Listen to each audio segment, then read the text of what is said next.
Hello students of grade 10. Welcome to another session of Office Administration. In today's lesson, we will be looking at appointments.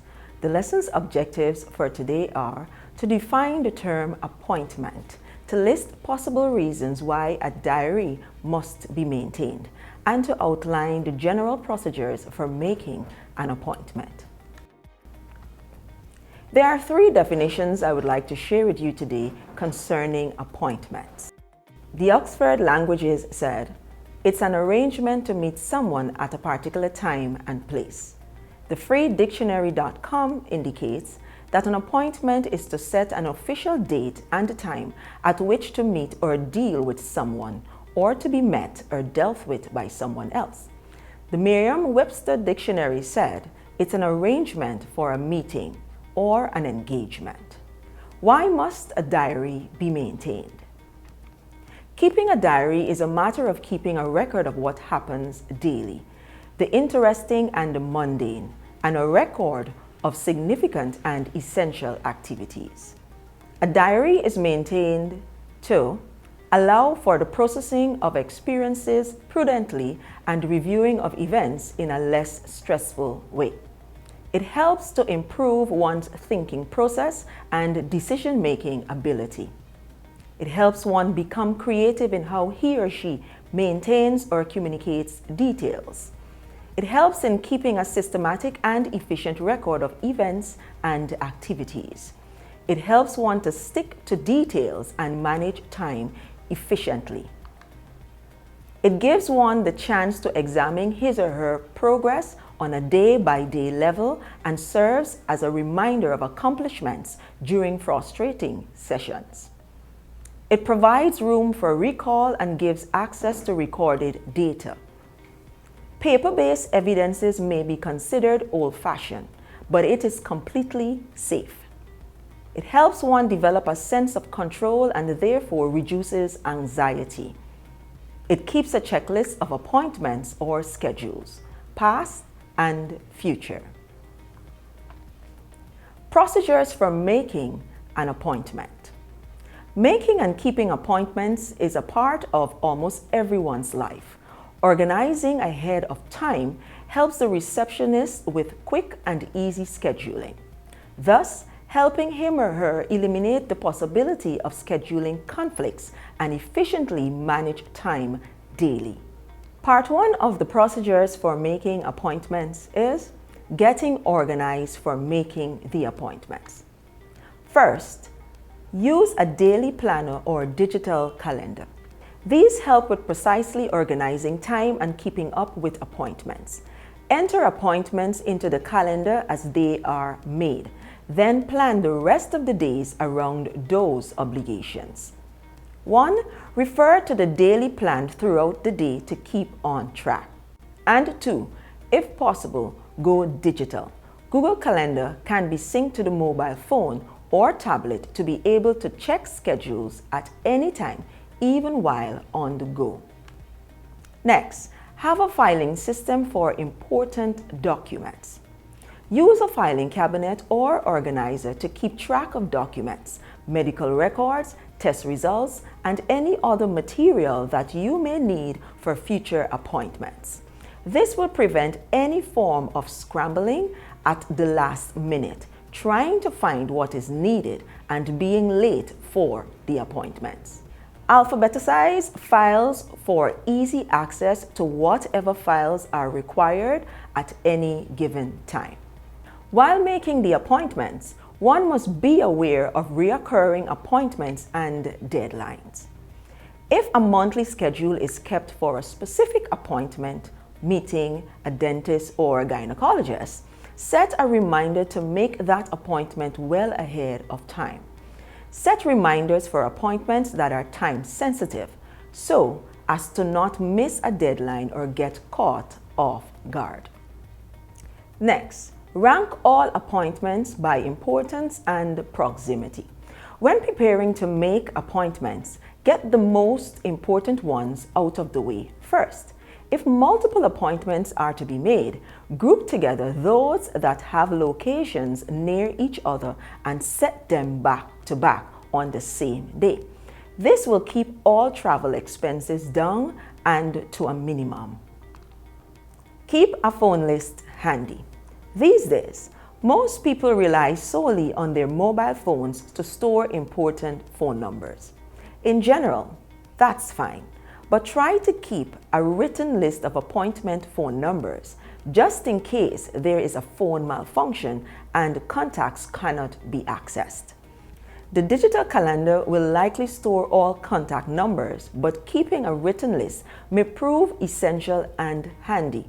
On the off chance the digital calendar cannot be accessed either. Part 2 of the process of making appointments is making your appointments. Call to make the appointment. If a full day must be planned for, set the first appointment as early as possible and schedule the others consecutively. Before completing the call with the individual who's setting the appointment, ask for an approximate time length the appointment will last and prior to the appointment if wait time is expected. Based on the information, schedule another appointment on the same day but after that one. 1. Ask the person setting the appointment to confirm the day and time settled on. And 2. After they have relayed the correct information, enter the appointment into a calendar or planner. Calculate travel time for each appointment. Do not forget to calculate how long it will take to get from point A to point B. Keep travel times in mind when making other appointments and scheduling other tasks for the same day. Without factoring in travel time, running late pretty quickly is inevitable. 1. Don't forget to include a time buffer between appointments. And 2. Work out the travel time and then give yourself a small additional cushion of time between 5 to 15 minutes for any unforeseen events or stops. Avoid overscheduling. Be realistic when making appointments and scheduling the day's activities. Don't create an agenda for a day that is impossible to follow accurately. Leave plenty of time between appointments and obligations so that day isn't stressful and task-oriented. Don't pressure time to fit everything into a single day. Prioritize, and if there are a few things that are unattainable or unreachable, schedule them for another day. Schedule time off from work or school in advance. Once the appointment is confirmed, notify work or school authorities about it well in advance to ensure that the day and time remain free. Remind all authorities the day before the appointment that it will be happening the following day. Confirm the time and give all authorities the best time estimate for how long the appointment will last. Part 3 of the procedures for making appointments is getting to the appointments. Set reminders for all appointments. Create an alarm on the cell phone as a reminder, anywhere from 30 minutes to 2 hours prior to the appointments. Since most digital calendars have a reminder function, set a reminder the day before all appointments, as well to cover all possible bases.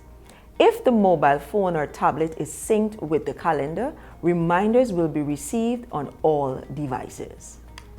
Take along documents or materials that are required. Be prepared for all appointments with the right materials, tools, or paperwork necessary. In some cases, forgetting those items may delay or derail appointments completely, and rescheduling may be a possibility. Add a note to the reminder already set for the appointment that mentions any material that will be required. Plan to arrive early. Leave for appointments at least 15 minutes early. Arriving at an appointment exactly at the appointment time when you've left 15 minutes early is highly possible. Traffic and other unforeseen delays are common. One may never know what he or she may encounter, so leave early to avoid misfortunes and arrive on time. Getting an early start on the day by setting an alarm a little earlier than normal, just in case. 1. Make sure enough time to complete normal morning ritual are catered for, so as to prevent rushing or being stressed out. 2. Establishments would much prefer an early arrival rather than having a late start, and most places appreciate the effort made. Notify the next appointment if held up. If appointments are scheduled back-to-back and a delay is inevitable at the first, you must ensure that you set aside and make a call to the next appointment to notify them. Confirm with them that the appointment can still be kept even if a few minutes late. Ask to reschedule if being late isn't an option. If there are no appointments left for that day, apologize and reschedule the appointment for another day. Call and cancel as far in advance as possible. If an appointment cannot be attended, call to cancel as soon as possible. If possible, reschedule the appointment while they are on the phone, since it might slip the mind later if delayed. Occasionally, places will penalize the attendees if they are not notified 24 hours in advance about a possible delay or cancellation. When making the original phone call to set up the appointment, inquire about their cancellation policies so as to not be caught off guard. Students, we have come to the end of today's lesson on appointments at the first level. Thank you for paying rapt attention and thank you for having me. My name is Ms. Nisha Bamfield.